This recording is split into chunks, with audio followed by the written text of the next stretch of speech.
staying in a...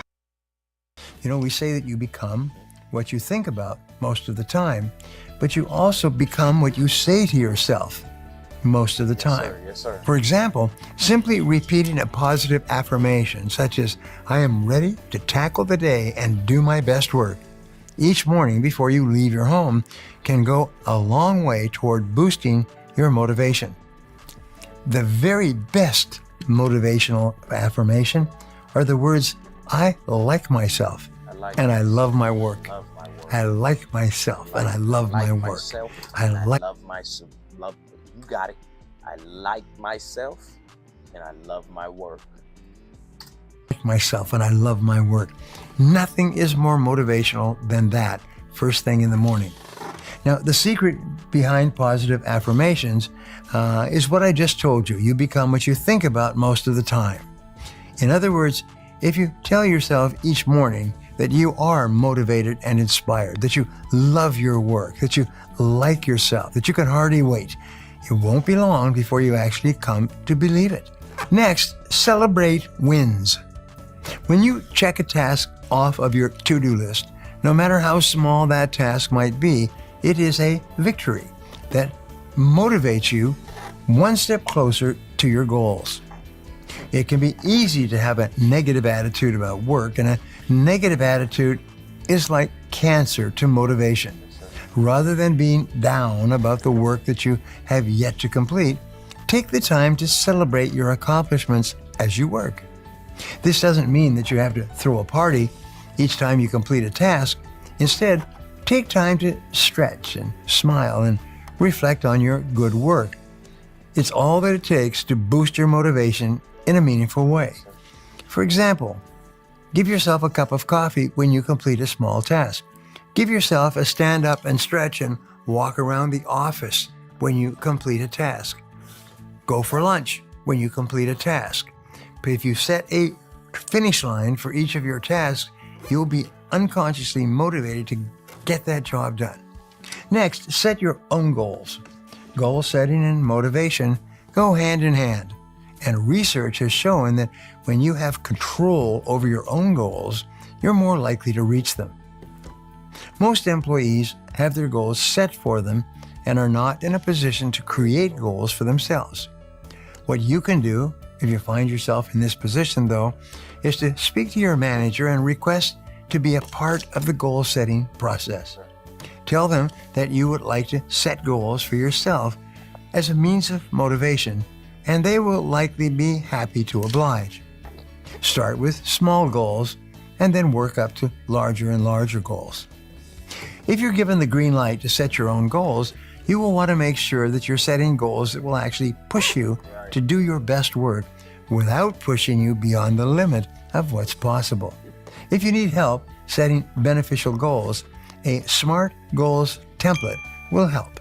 This template makes it easy to set goals that are challenging yet achievable, allowing you to create goals that will actually help motivate you to do your best work. Finally, consider the why. There are probably plenty of times where you find yourself struggling to complete what may seem like a simple or mundane task. In these times, it's important to consider the why and focus for a moment on the big picture. Chances are that what may seem like a mundane task is really an important part of the big picture. Before you complete this task, nobody can do their work, but after you complete the task, many people can do many jobs.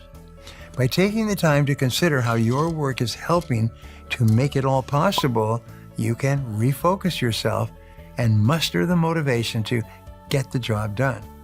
In most cases, there really is no such thing as a task that is senseless and unimportant. Yes, sir.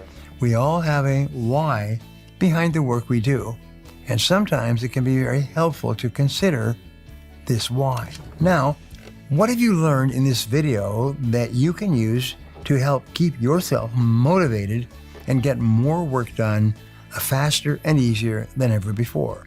Write that one idea down and then take action on it immediately. If you enjoyed this video and you feel it was valuable in teaching you about staying motivated at work, subscribe to my channel like this video and share this video with your friends. Don't forget to click the button on the screen for a free gift. Thanks again for watching. Chest, feet, and even down there. That's All right, y'all. We motivated enough. On your why. All right, let's see. Hey, what's up? Welcome to another episode of Expansion Pack. I'm your host, Dan F. Man. Oh, it's kind of dark in here. Let me get y'all some light real quick.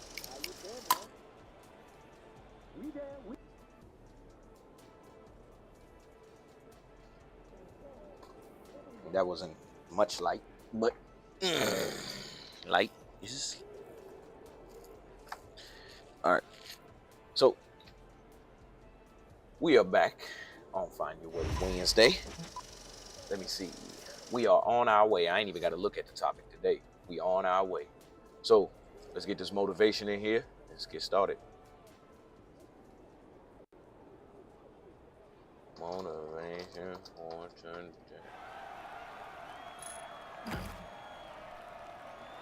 Let's go.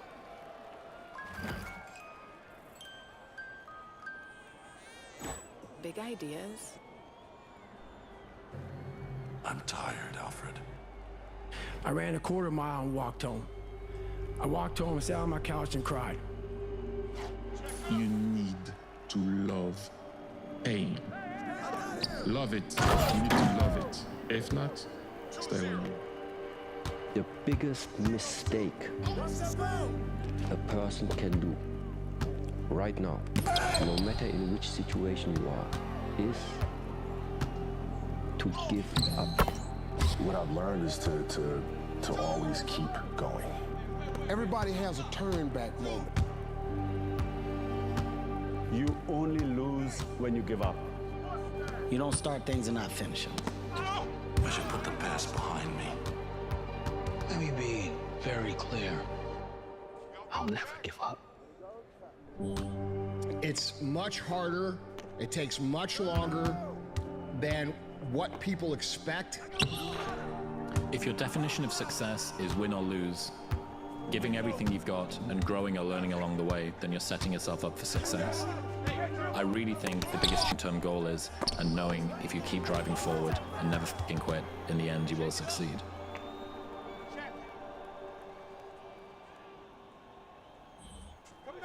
It's easy to give up. It's the easiest thing in the world to do. All right, man, I'm done. It's very easy. But what's hard is going, yo, yesterday I got nothing from working as hard as I could. Nothing happened from that. I'm gonna do the same thing again today, but I'm gonna try to go harder.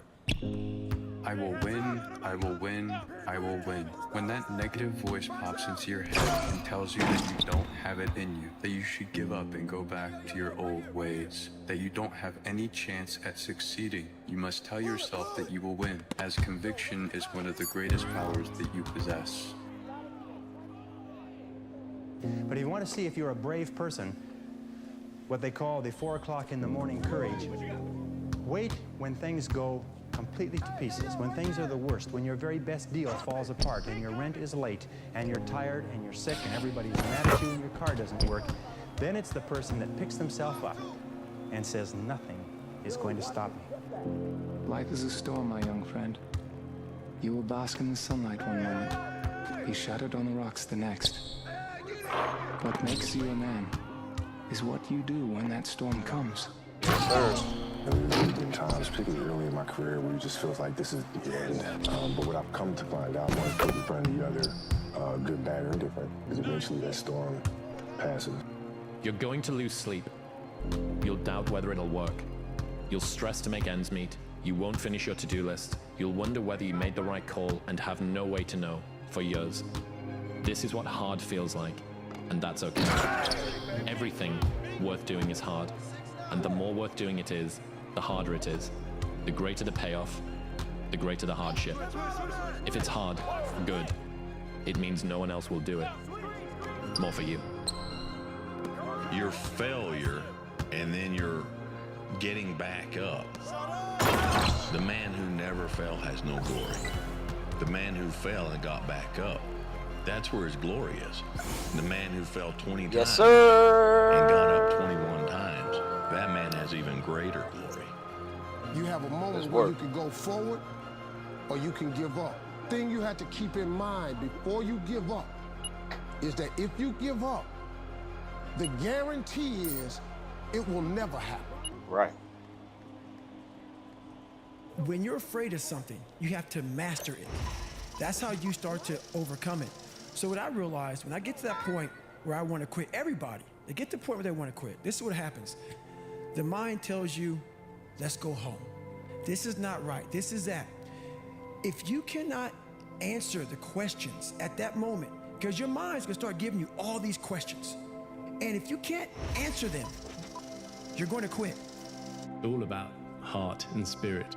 And we can all have that. That's not a God-given talent. That's a muscle that builds with walking through the door of failure time and time again and keep getting back up. You know, so I like that. For that reason, a lot of people quit before it actually starts to happen for them. And the problem with that is that when those people buy into that and then they go out there and they get their face kicked in, they blame themselves. They say, well, I must have been doing it wrong, or I don't have what it takes. And that's just not true. You're just not understanding the game. The difference between what it actually takes and what you think it takes for most people is almost polar opposites. Yes, So sir. you have to Yes, sir. reframe your expectations into how hard it's going to be and how long it's going to take, and you have to focus on building yourself into someone who can accomplish that mission. You don't quit. There's nothing that comes out of quitting besides knowing that you didn't finish. We finish everything. You start it, finish it. If you're gonna do it to try and be the best. Not be better than other people, be the best for you. I kept saying this to myself on repeat. There is no way, Mel, if you've worked this hard, that you will not be rewarded. You have to believe that this moment is preparing you for something amazing that hasn't happened yet. Keep going. You have to believe that this moment is preparing you for something amazing that hasn't happened yet. Keep going.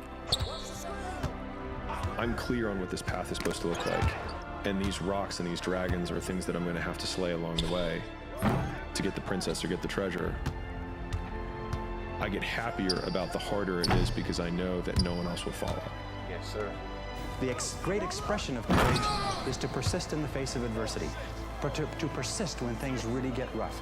To be able to pick yourself up and pick yourself up over and over again. And believe me, if you decide to go for the goal in your life, you're going to get knocked down over and over and over and over again. Every single week, you're going to have heartaches and disappointments and frustrations and setbacks and obstacles. But without those obstacles, no success. GoDaddy Arrow is so easy. I got y'all. Building a website in minutes. No hassle, no passive. Success is possible. You see, the only way we can be successful is if we develop momentum.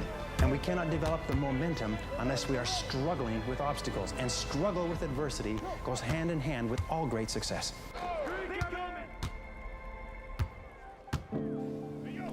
If there's someone right now feeling lost, there is the chance in this lifetime to still bring out the very best version of that person. Yeah? There is the possibility. You might not reach the best version of yourself in this lifetime, yes, sir, but a better one than you are right now. The main point is to find something that you are not standing still where you are right now. That's the guarantee of quitting, that it will never happen no way under the sun. The only way the possibility remains that it can happen is if you never give up no matter what. What's your life gonna look like if you don't do it?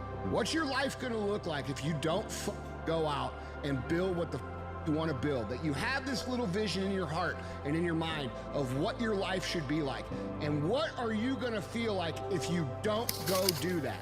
What are you going to feel like in a year, 5 years, 10 years, 20 years?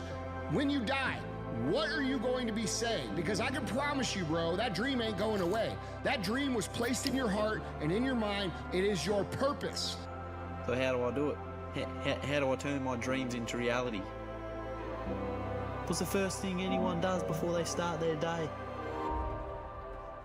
When you wake up.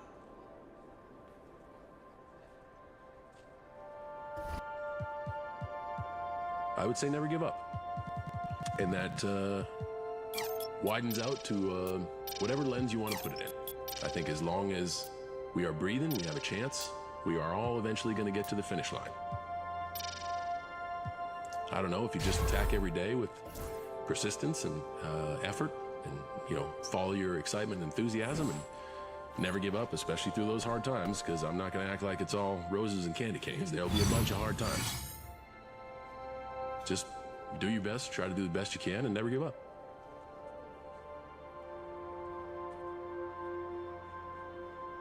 Yes, sir. All right, y'all. How to... Okay, hold on. Wait. Spring travel destinations. Forgive my excitement.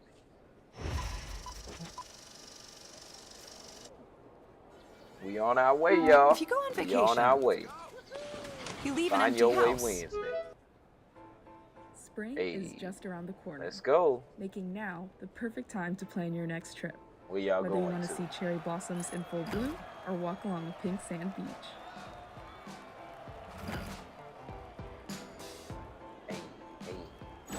International visitors can participate in hanami, or cherry blossom viewing, firsthand in Japan. The flowers are expected to peak in late March in the country's south in places like Kyoto, where rivers like the Kamo River and Takano River are lined with cherry blossom trees. Besides seeing UNESCO-recognized ancient temples and shrines throughout the city, you can watch some of Kyoto's biggest geisha dances, like the Miyako Odori and the Kyo Odori, which come to the city in April. I got him! This island capital in the Mediterranean Sea has plenty of spots worth visiting, whether it be a Gothic cathedral designed by Antoni Gaudi or a relaxing beach. Sometimes the Mallorca Live Festival also takes place in the spring, which is an international music festival spanning different genres, including electronic, indie, and pop. Spring is a great time to visit Utah's national parks, including Arches, Zion, and Canyonlands National Park, without the intense heat of the summer. Travel a bit beyond the boundaries of these parks, and you'll find increasingly popular cities like Moab and St. George, which provide plenty of urban and nature-based excursions that are perfect for the springtime weather. Bermuda is an archipelago with an abundance of activities for both families and couples, from relaxing on the pink sand beaches of Horseshoe Bay to biking along its 18-mile railway trail. Temperatures hover around the 70s during this time, and the shoulder season means you can participate in these activities without the crowds and for a fraction of the cost. Louisville, Kentucky is famous for the Kentucky Derby, which always happens on the first weekend of May. But even if you're not interested in betting on racehorses or sporting derby fashion, spring is a particularly beautiful time to learn about the makings of bourbon by visiting the distilleries on the Kentucky Bourbon Trail. New Orleans is a year-round destination for music lovers, but spring poses an especially fun opportunity for jazz enthusiasts. The annual New Orleans Jazz and Heritage Festival comes to the city during this season, attracting thousands of visitors for a celebration complete with local crafts, art, and Louisiana cuisine. Spring is tulip season in the Netherlands, flooding the country with shades of orange, pink, Would y'all and go to yellow. these places? Y'all going Some in? of the most beautiful places to see the famed Dutch flowers include Lisse, Hillegom, and around Amsterdam. Thanks for watching this video by afar. Please remember You're to welcome, girl. Let's get another one. I have 12 emails, 30 messages, and a proposal due by 10. How am I already underwater? I'm in the same boat. I'm in an actual boat. I thought Grammarly just fixed grammar. They make boats now? It's more of a metaphorical boat. Spring break is a time to escape the daily routine and enjoy some fun in the sun. Europe offers a diverse range of destinations, from beaches to cities and everything in between. These top 5 destinations are popular among travelers looking for a combination of fun, relaxation, and welcome back to the Travel Guide. Today we will be going over our top 5 picks for the best spring break destinations in Europe. Number 5, Rimini, Italy. Rimini is a coastal city located in the Emilia-Romagna region of Italy on the Adriatic Sea. It is known for its long sandy beaches, lively atmosphere, and historic landmarks. The city has a mix of old and new, with historic landmarks like the Arc of Augustus and the Tiberius Bridge, as well as modern attractions like the Marina Centro shopping district. Rimini is a popular destination for its nightlife with a variety of bars, clubs, and restaurants that stay open late. During the day, visitors can relax on the beach, take part in water sports, or visit one of the many theme parks in the area. The city also has several museums, including the Rimini City Museum, which showcases the history and culture of the area. Rimini is a great destination for those looking for a mix of sun, sea, and culture, with its vibrant atmosphere, historic landmarks, and delicious food. It's no wonder Rimini is one of the best European spring break destinations. Number 4, Magaluf, Spain. Magaluf is a popular resort town located on the island of Majorca, one of the Balearic Islands in the Mediterranean Sea. It is known for its lively atmosphere, beautiful beaches, and vibrant nightlife. Magaluf has a long history as a tourist destination, attracting visitors from all over Europe for its warm climate, clear waters, and endless entertainment options. The town's main beach, Magaluf Beach, is a long stretch of golden sand that is popular for sunbathing and water sports. In addition to the beach, Magaluf has a variety of bars, clubs, and restaurants that stay open late into the night. The town is also home to several theme parks such as Kathmandu Park, which offers a variety of attractions for families and thrill seekers. Magaluf is a great destination for those looking for a lively atmosphere and a non-stop party. With its warm weather, beautiful beaches, and vibrant nightlife, it's no wonder Magaluf... Ain't got no excitement. Alright, let's do something different then. How to travel for spring.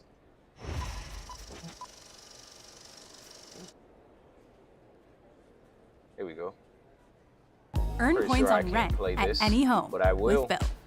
Get rewarded every month on rent. We are back with today's travel and a look ahead to spring break, man. We can't wait for Yeah. that, right? The long-awaited vacation time is coming up quickly for so many of us. And if you have not yet booked a trip, there is some good news. It's not too late to try. Vicky is here. We're going to put her chief consumer investigative hat on. You're doing all things for us. All things today. All right, let's talk about it. For folks that are watching us right now, are like, man, I do want to get away. Have they waited too long? How do they try to take advantage at the last minute? It is never too late, but flexibility is key. And I like the 3 Ds approach. Let the deal determine the destination. So if you go on an app like Hopper or Google Flights or Going.com and you just say, these are the dates that I can go somewhere, tell me where, and you're open to that, that's fantastic. That's how you create those memories and experiences. The other thing is leaving on a Tuesday or Wednesday and traveling to a Saturday. According to Katie Nastro at Going.com, you'll save 20% on airfare just doing that instead of the Monday through Saturday that everyone else is doing. And then finally, looking for airports that are adjacent to major airports. So instead of LAX, maybe you're flying into John Wayne, or instead of JFK or LaGuardia, it's Newark in New Jersey. Huh. Those are all good points. And here are some great help us destinations. save some money here, right? Those are some of the good deals. Okay, so instead of maybe Cancun, which is very popular, or Miami, look at this. Denver to Costa Rica. Going says you can get round trip, Peter, for $265. Detroit to Belize City, maybe instead of Costa Rica, $294. And then San Francisco, if you're looking for an international trip, how about Auckland, New Zealand? Round trip for $633. What? You might To want to New go Zealand? just to Petakoala and then come back. Yeah, that's a more ambitious trip than the Alexanders are looking at, but that's pretty good. Appreciate it. All right, so Vicky, I need some help with packing. We pack way too much in our household. What are your tips for I us? know. Packing, especially when you're packing for a family, requires some strategy here. What I like to do is use the Please Notes give app me on my some phone, tips. or if you're one of those people who carries around a notebook like a little detective, you're just taking note, like, oh yeah, we take these vitamins every day, or you know what, so-and-so needs their special hair towel. You write those things down so that when you go on the trip, you're remembering key items that people need, especially when it comes to medicine.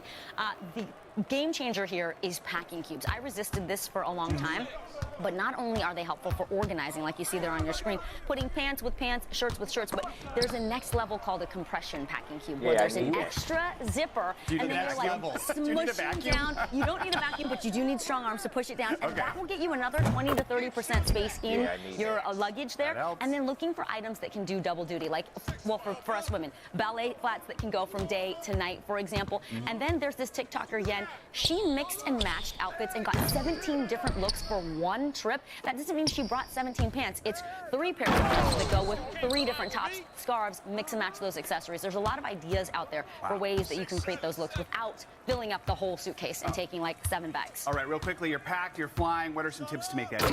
Okay, as soon as you book that trip, Joe, I want you to download the airline's app and check the seats. Make sure everybody is sitting together.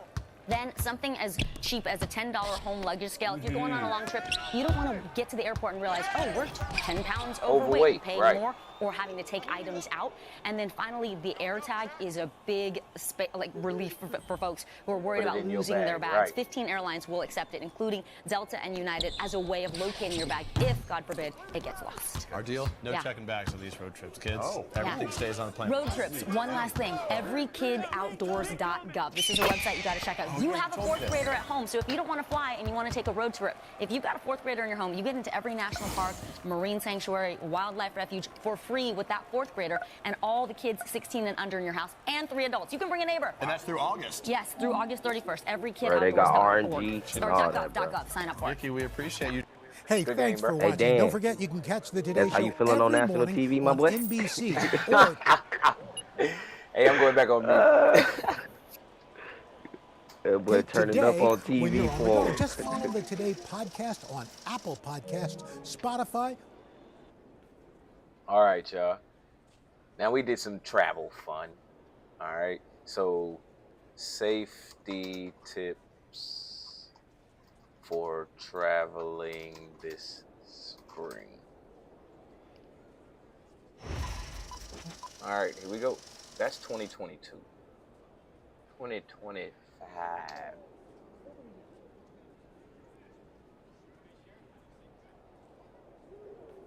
All right. How new is this? 12 days ago. Okay, that's fair.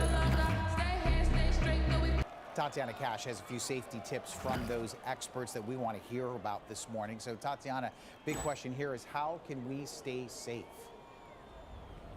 So when I spoke with Phyllis Bixler, who's one of the travel agents I spoke with, Tim, it's all about having more actionable steps, because we know, of course, don't post things on social media while you're out. Of course, make sure your house is locked up, tell a neighbor. But she's got 5 tips, Bixler does, when it comes to definitely staying safe. Number 1 is to stay hydrated by having an insulated cup that has a lid on top of it, that keeping safety, so that way folks are not actually putting things into your drink, which can happen to anybody. Number 2, using cash or credit cards versus a debit card, which makes you more susceptible to, of course, being robbed from your bank. Of course, and also leave that debit card, if you do decide to take it, leave your passports and valuables hidden in the room. Leaving the resort should actually be planned in advance with the resort itself, because the resort has more so your best interest at heart. Their hope is for always for you to come back to them. So hopping in a taxi may not be the best idea just to save a couple bucks. Let's talk safety.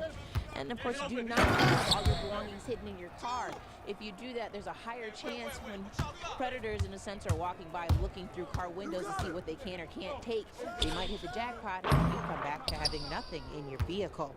And avoid public spaces that are not well populated, and being sure to have a buddy. It's all about safety. Bixler says it's not paranoia, but again, safety, because nothing was worse than having to cut a trip short due to preventable crime. Right. We tend to think, oh, we're on vacation. It's just time to relax. We're having a great time. But everybody knows that you're having a great time. Criminals know that you're relaxed and you're not being vigilant, and they're taking advantage of you. And so definitely you don't want to be taken advantage of. Toledo may not be everybody's first destination. It is a beautiful location, and she says using common sense just makes the most sense. Right. If you do decide to leave the country, registering with the State Department can actually be a good thing, so that way, in case something happens, you lose your passport, you're able to, of course, talk here nationally and figure out how you can get back. And the safest thing, of course, talk with a travel agent and talk travel insurance. It does more than you think. It's for illness, travel things, if you lose something, but also overall, it's just great insurance, she says. Tatiana Cash, WTOL 11. Hey, that last bit, now, I could have not paid attention to nothing. But that last bit was vital information. Registering with the State Department. That's vital information because, you know, forbid anything anyway. But if you had somebody on this side that you can talk to and you've been through that process, it cannot help. I mean, cannot hurt. So, when I started Walton Goggins goggle glasses, I needed a website. How you think they be getting on the news and stuff? They had probably somebody knew they was out the country, registered with the State Department somehow, or with somebody, and they was able to get down there to the State Department with the press and get the press to talk about the story. So yeah, that last bit was good. One was pretty hard on the old. Welcome to the beautiful island of Puerto Rico. And if you've never visited here before, there's some common issues you need to be aware of. So with the help of a local tour guide, we're going to be sharing 10 common tourist mistakes to avoid on your next trip to Puerto Rico. You don't want to miss this. Some quick facts. Because it's a territory, your cell phone is going to work here. They use US dollars, and you do not need a passport if you're flying from within the United States. So it's basically like a domestic flight. Hey guys, nice to see you. Let me get up and talk to you. Not knowing any Spanish. Look, you don't have to be fluent in Espanol to travel to Puerto Rico, but I think just knowing a couple of words, it would make your trip a lot better, no? Right. Oh yeah, way better. I mean, just knowing the basic as a buenos dias, good morning, buenas tardes, buenas noches, just to be courteous with the locals. Us locals know a lot of English too. It's being taught in the school system. It helps you a lot even to know your basics if you ever get lost or in a tight spot. And I've noticed even speaking English, sometimes I'll respond to you in Spanish, but they will try their hardest to help you out. So I wouldn't be too worried about being fluent, but just a couple of words could go far. Not leaving the old San Juan bubble. Now this is in reference to a trip just to San Juan, and a lot of people that take a cruise ship and they just stay in that little area, and that would be a mistake, right? If you have a little bit of more time, you can get an Uber. You can go to Santurce, which is one of the places where you have a really big culinary differences that you can go, and it's gonna be cheaper from San Juan. You can also jump to Ocean Park Beach, which is outside of Santurce, and you can try and go around the city, not only staying in Old San Juan, but seeing the different spots in the areas and the outskirts of the city. And if you need some tips, we did a great video about the top 10 things to do in San Juan. Check it out in the description.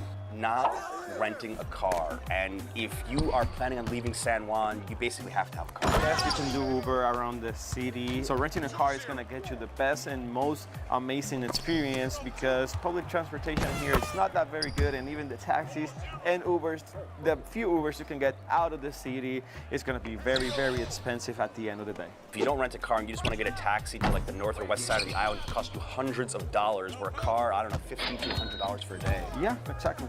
If you're gonna rent a car, be sure to prepay in advance because here in the island, you know, we're a little bit smart, so companies have a little bit less cars than in the mainland. Prepay in advance, it's gonna get you higher on the priority list in case they overbook, and try to use direct sites of the rental companies. If you use third-party websites, they might even charge you some taxes that the locals won't. Driving mistakes. We have a lot of things to discuss on this. This is a big one. I'm gonna start with my own experience when I rented a car for the first time in Puerto Rico, just driving on the highways. Some people drive really fast, some people drive really slow. You have to be ready for anything, right? Yes, exactly. Once you get on the plane, you have to leave that mainline driving mindset in the gates, because when you get here, you gotta be part of this organized chaos. People switch lanes without using turn signals. Just drive like a Puerto Rican, like boop, reset.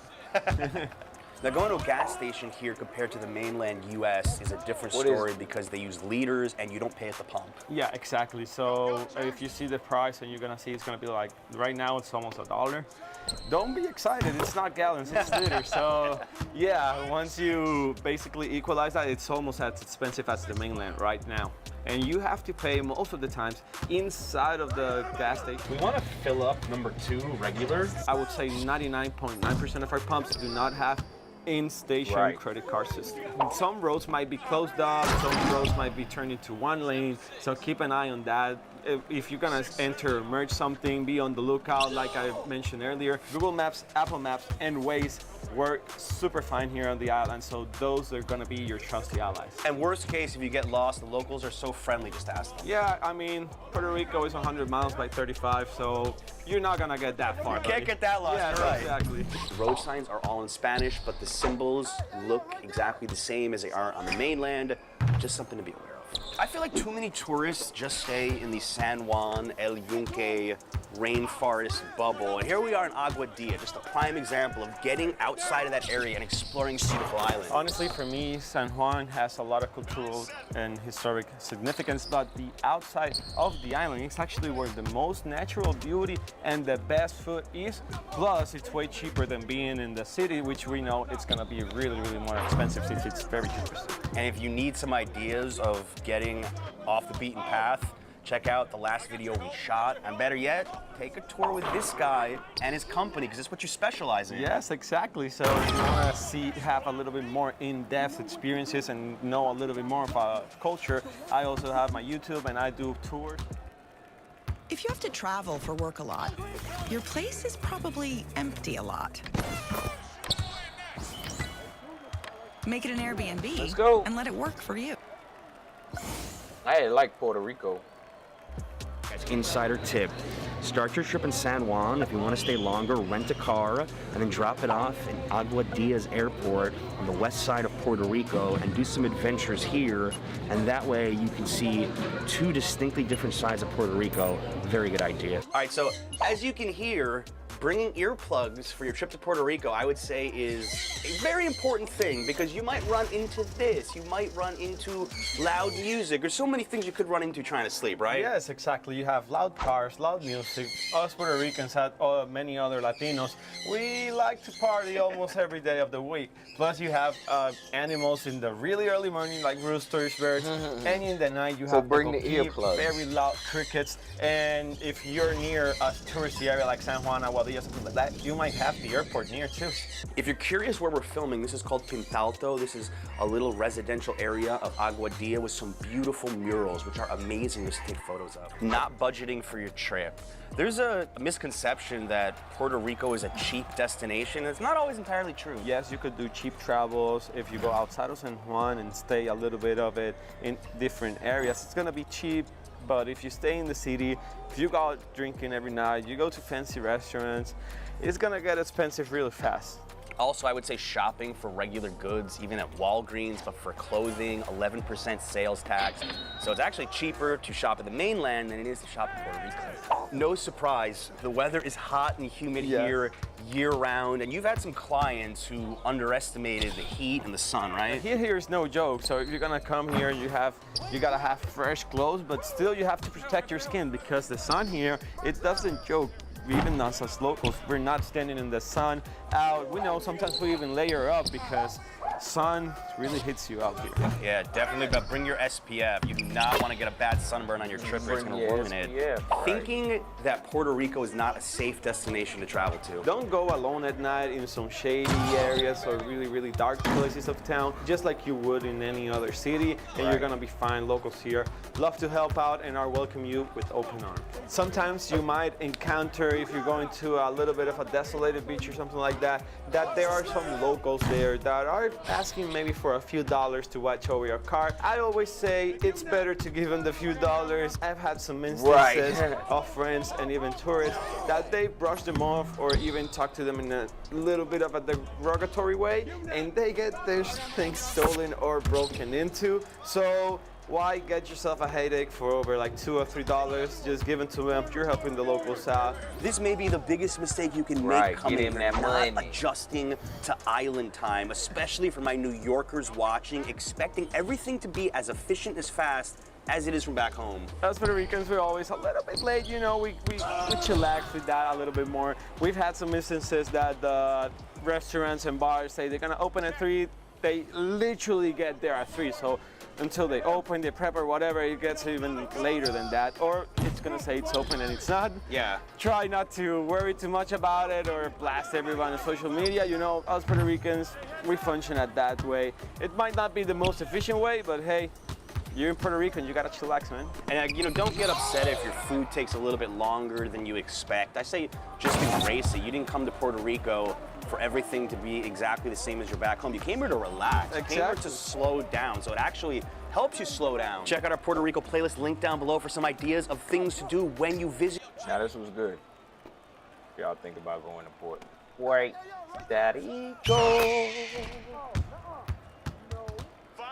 All right.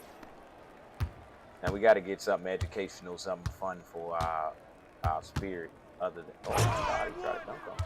other than you know, just traveling and whatnot. We got to get us something to talk about. So let's see. On our way through life. Cool. Let's see what comes up.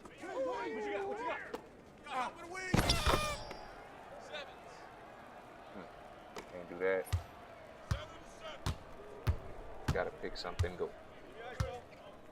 I'm done spending an obscene amount of money on takeout every done. I'm getting back on track with Factor. Fresh. All right, there we go. The next principle I call giving up your personal history. And I learned it from a man named Carlos Castaneda, who once said that one day, he said, I finally realized that I no longer needed a personal history. And just like drinking, he said, I gave it up. And that, and only that, has made all the difference in the world. You know the nice thing about giving up your personal history? Is that if you don't have a story, you don't have to live up to it. You know the nice thing about giving up your personal history? Yeah. Is that if you don't have a story, you don't have to live up to it. All of us have these bags. Yes, sir. Of manure that we carry around with us, called our past. Yes, sir. And the people who have done things to us, and the events and the circumstances, all of this stuff that we use and we bond to. And we bond ourselves to these wounds of our past, and we identify ourselves on the basis of these wounds. And every once in a while we set it down and we reach in there and we smear it all over ourselves. And then we wonder, why does my life smell so bad? I don't understand smear stuff on the basis of these wounds. Yes, and every once in a while we set it down and we reach in there and we smear it all over ourselves. And then we wonder, we set ourselves to these wounds of our past and we identify ourselves on the basis of these wounds. And every once in a while we set it down and we reach in there and we smear it all over ourselves. And then we wonder, why does my life smell so bad? I don't understand this. When in fact, the now, this moment, merging yourself into the now, means that you may have been in a relationship. I had a woman from Holland who came over to see me, whose husband had left her after 25 years. She had 4 children, and she just had been on the verge of suicide. And she was losing weight, and she was depressed, and she was taking all kinds of drugs for it, and she was getting sicker and sicker because she just couldn't get over it. And she came to a book signing that I was doing at a bookstore down in Florida. And she said, you've got to say something to me. You've got to say something to me that will help me to get over this. And I told her this line. I said, give up your personal history. Merge yourself here, now, into this moment.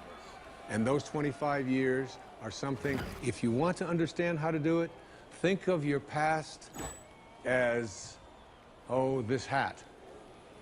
And this is your past. Now, you can't just set this thing down over here and walk away from it and give up your personal history, because you'll always have it there to look back at. What you do is you pick up your past and you embrace it. You understand it, you accept it, as I had to go through these things that I had to go through in order for me to get to this place today. And the evidence for that is that I did. You don't need any more evidence. Right, I'm here. You man. did. And then you toss it. You toss it. You embrace it, and you toss it. And you merge into the now by giving up your attachment. And some of you have heard me use the metaphor of the wake.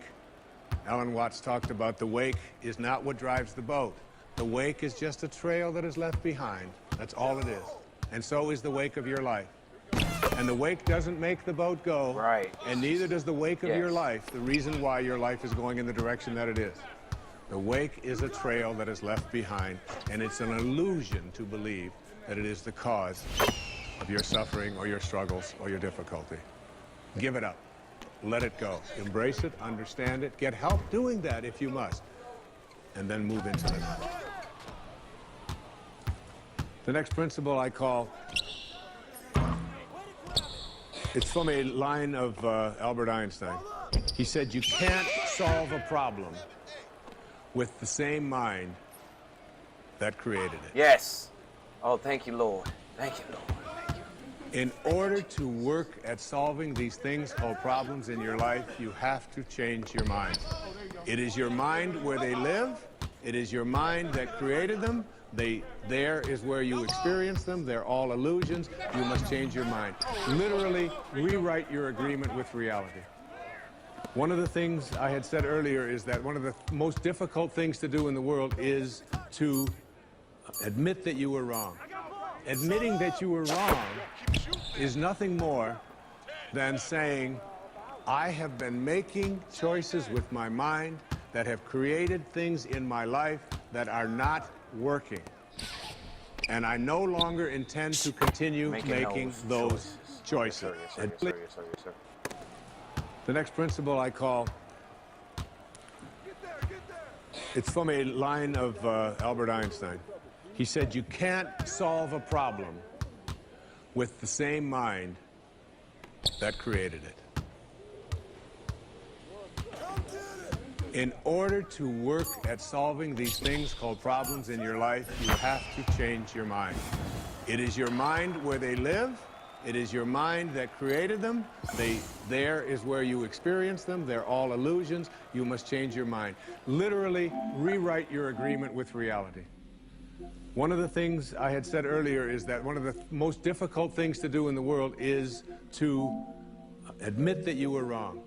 Admitting that you were wrong is nothing more than saying, I have been making choices with my mind that have created things in my life that are not working. And I no longer intend to continue making those choices. I was wrong. You don't have to make a declaration of it. You don't have to go out and feel guilty about it. You just simply say, it didn't work. The relationship that I was in before, I behaved in these ways. I didn't realize that it wasn't working for me. Now I do, and this is where I choose to be now. The secret of a successful relationship is, to me, understanding that you put your attention and your energy in a person on what you love rather than what you don't love. Robert Frost said it so beautifully. We love the things we love for what they are. For what they are. Not for what they ought to be, not for what they used to be, but for what they are. So when you look into the eyes of the person you're in a relationship with, whether it's your children, you catch them doing things right as much as you possibly can. That's oftentimes takes a lot of hunting, but you'll find it. And when you think that my relationship isn't working, remember, it's in my mind. What am I thinking about that person? And if I could just change my mind. This is Wix Studio, the platform for agencies and enterprises, built to meet any brief. When your project calls for bold creativity, design freely on film, and put my thoughts on what I love about this person and keep them there, that makes the relationship flourish. And there are people who go through their entire relationship history with no anger, no hatred, no bitterness, and only love. The next principle is, I call it treating yourself as if you already were what you would like to become. In other words, you get out in front of your life and you see yourself.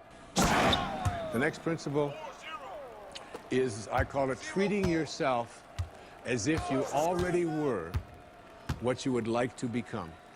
In other words, you get out in front of your life and you see yourself as having already what you know you'd like to have and deserve to have. My children know how to do this perfectly. I have a daughter who wanted a prom dress, and the prom dress was way outside the budget that I thought a prom dress should be. Well, I thought a prom dress shouldn't cost over $20, so I do have a problem, right? But I upped it to somewhere around $250. I don't know how much, whatever. To me, it was still more than I paid for my first house, okay? But at any rate, she called and said, Dad, this is the only prom dress I could wear. I've got to wear this prom dress. If I don't wear this prom dress, it's just on and on and on with this wonderful. You know, I saw a wonderful book about how to raise teenage daughters. The title of it is Get Out of My Life, but first drive me and Cheryl to the mall. All right, that's the actual title. It's a good book. And so I told Serena, I said, it's just beyond the budget. I've got a certain amount of money that I'm willing to put for it. And she said, but I've already seen myself wearing it. I've already tried it on. I have a picture of myself in the dress in my living room, and I've already showed it to the guy who was taking me to the prom. I mean, it was this whole thing about, and she already saw herself in it. I said, well, if you see yourself in it, then you're going to have to also see yourself as earning the difference between what I'm willing to pay. And she drew up a contract. She went onto the computer, and on the background of the computer, you know, where they have these little background things they put on, there was 500 pictures of the dress, all right? And she signed a contract and said, I'll babysit, I'll do this, I'll do that, and I will pay the difference. And she did, and she wore the dress, because she understood that you treat yourself as if you already are what you'd like to become. There's a genius in you. You have to treat yourself as if you already were that genius. There's something you're completely capable of. See yourself as already there. Then you'll act upon those thoughts, because the ancestor to every action, said Emerson, is a thought. The next principle is called fact. She went onto the computer, and on the background of the computer, you know, where they have these little background things they put on, there was 500 pictures of the dress, all right? And she signed a contract and said, I'll babysit, I'll do this, I'll do that, and I will pay the difference. And she did, and she wore the dress, because she understood that you treat yourself as if you already are what you'd like to become. There's a genius in you. You have to treat yourself as if you already were that genius. There's something you're completely capable of. See yourself as already there. Then you'll act upon those thoughts, because the ancestor to every action, said Emerson, is a thought. The next principle is called treasuring your divinity. That's the deepest thing I ever heard right there. The ancestor to everything. There's something you're completely capable of. See yourself as already there. Then you'll act upon those thoughts, because the ancestor to every action, the ancestor to every action is a thought. The next principle is called treasuring your divinity. Treasuring your divinity. There's a wonderful observation that I saw from Emerson in Self-Reliance. It's about trusting your divinity, knowing that you are connected to your source, knowing that you are a divine creation and that there are no accidents. He said, a man should learn to detect and watch that gleam of light which flashes across his mind from within, more than the luster of the firmament of bards and sages. Yet he dismisses without notice his own thought, because it's his own. In every work of genius, we recognize our own rejected thoughts. They come back to us with a certain alienated majesty. We often reject our thoughts, and we see the things that we think of as grand and as genius, and we reject them because they're our own. Treasuring our divinity instead of being terrified of it. Knowing that I am always connected to my source. There is no way that I cannot, because it is in you, and I am in you, and you are in me, and you can never be separated from it. There is no place that this source is not. It grows everybody's fingernails. It beats everybody's hearts. Wow. It digests everybody's foods. It opens all the flowers. And you're always connected to it. And finally, Tired of fleeting health fads and endless supplement stacks? Break free with Armra Colostrum. With more than... The last principle I call wisdom is avoiding all thoughts which weaken you. You know, every thought has an energy, just like everything else in the universe. And if you have a thought of shame, it will weaken your muscles. And what is your heart but a muscle? If you raise a child to believe in shame and feel ashamed of themselves, every time they think that shameful thought, they will be weakened. And if you have a thought of fear, and if you have a thought of stress, and you have a thought of anguish and anxiety, all of these thoughts and many more are the thoughts that will always weaken you. When you are having a thought that you know is disempowering you, shift it. Shift it to one that is empowering rather than disempowering. And the thoughts that empower are thoughts of neutrality and willingness and love, and ultimately thoughts of divinity. And when you see a troubled person who is out there struggling at the highest level of unity consciousness or God consciousness or spiritual consciousness, you recognize yourself in all that you see. There, but for the grace of God go I. And I am connected to that person. Changing your thoughts. I appeared on the Tonight Show many years ago, several times, quite a few times. And I remember coming home from the Tonight Show, and I was walking along the beach, and they had taped the show the night before, and I was out for a walk, and a woman who lived in the Northeast stopped me, and she said, "Didn't I see you last night? How could you be here?" I said, "Well, I flew the red eye, and I was walking along." And she said, "You know, we're moving down here." She said, "What are the people like here? What's it like?" And I said to her, I said, "Well, what are they like where you live?" She said, "Well," she said, I live in a very big city." And she said, "They're very pushy. And people are not very kind. And they don't have time for you." And she said, "It's really not very pleasant." She said, "That's one of the reasons I'm leaving there." I said, "Well, that's pretty much what you're going to find here." That's basically what the people are like here.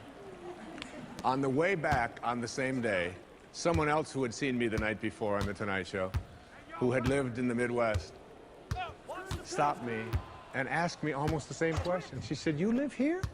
I said, "Yes." She said, "What? My husband and I are moving here and we're looking for a school." She said, "What are the people like here? What's it like here?" I said, "What are they like in Chicago where you live?" She said, "Oh," she said, "it's the Midwest." She said, "People are very friendly, they're open, they open their homes to you, they're very loving, they're very kind." She said, "It's a wonderful place." She said, "I love that, I'm going to really miss that." I said, "That's pretty much what you're going to find here." It's what you expect, it's what you think about that expands. It's what Emerson taught us. The ancestor to every action is a thought. Change your thoughts, and you change your world. Change your expectations, and you change around what you begin to manifest and see showing up in your life. All right, y'all. We out of here for the day. Tune in tomorrow, Mental Health Thursday, per usual, here on Expansion Pack. I'm your host, Dan F. Man, and I'll see y'all tomorrow. Peace. This is DGTA TV. Cheer. Stronger and better because of it. You have got to make a declaration that this is what you stand for. You're standing up for your dreams. You're standing up for peace of mind. You're standing up for health. You want it, and you're going to go all out to have it. It's not going to be easy when you want to change. It's not easy. If it were in fact easy, everybody would do it. But if you're serious, you'll go all out. Fear is not real. The only place that fear can exist is in our thoughts of the future. It is a product of our imagination, causing us to fear things that do not at present and may not ever exist. Yes, sir.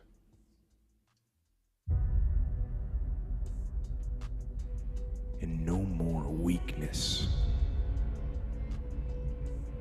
No, now is the time for strength. And through strength and through will and through unwavering discipline, I will become what I want to be. I will become who I want to be.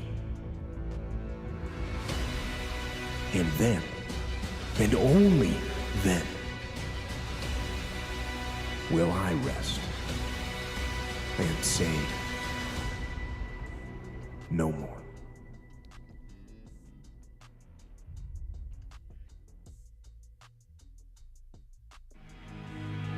What do you do when death comes to your door? When sadness and sorrow comes and accompanies it? When the person that you looked up to the most is gone, the person you were closest to is gone? How do you channel that grief into something that can give you relief? What you do is you buckle down. In order to buckle down, you gotta dress up for battle. You gotta remember that you're a soldier and that life still has purpose and value and need, and it needs you. Your skill set is still fresh, your talents are still available, your head knowledge is still useful. You have to be able to get in gear, get in position, and remember your ranking, your calling, and rely upon the training of life that you've been given, and step into the arena of life and be ready for war because you are a warrior. What can you become? What can you do with the time that you have? Tomorrow's not promised, so we have to do it today. We have to make a decision right here, right now. Will you be someone that can overcome grief? Can you find relief by finding your purpose in life? Can you believe again? Can you dream again? Can you love again? The answer is absolutely yes, because you are a warrior. The thing that's so interesting about being alive is that you're all in. No matter what you do, you're all in. This is going to kill you. So I think you might as well play the most magnificent game you can while you're waiting. Because do you have anything better to do? Why not pick the best thing possible that you can do? Because you're more powerful than you think. Way more powerful than you think. I mean, God only knows what you are in the final analysis. You're blind to your own weaknesses, but you're also blind to your own strengths. How far can you take that? If you stopped wasting time, and if you stopped lying, and if you oriented yourself to the highest possible good that you could conceive of, and you committed to that, how much good could you do? Well, I would say, why don't you find out? We're all looking for this golden purpose. Is it this? Is it that? Is it making money? Is it my family? Motherfucker, the purpose is you. Every fucking day I wake up and I don't want to do some fucking shit. I'm like, okay, man, do you want to be a bitch today? Do you want to walk around all day knowing that you could, but you didn't? You're in the fucking dungeon, but guess what, motherfucker? I'm still going to get it. Do not misunderstand me. Danger is very real, but fear is a choice. We are all telling ourselves a story. Yes, sir. Rise up and aggressively move forward down the path toward victory.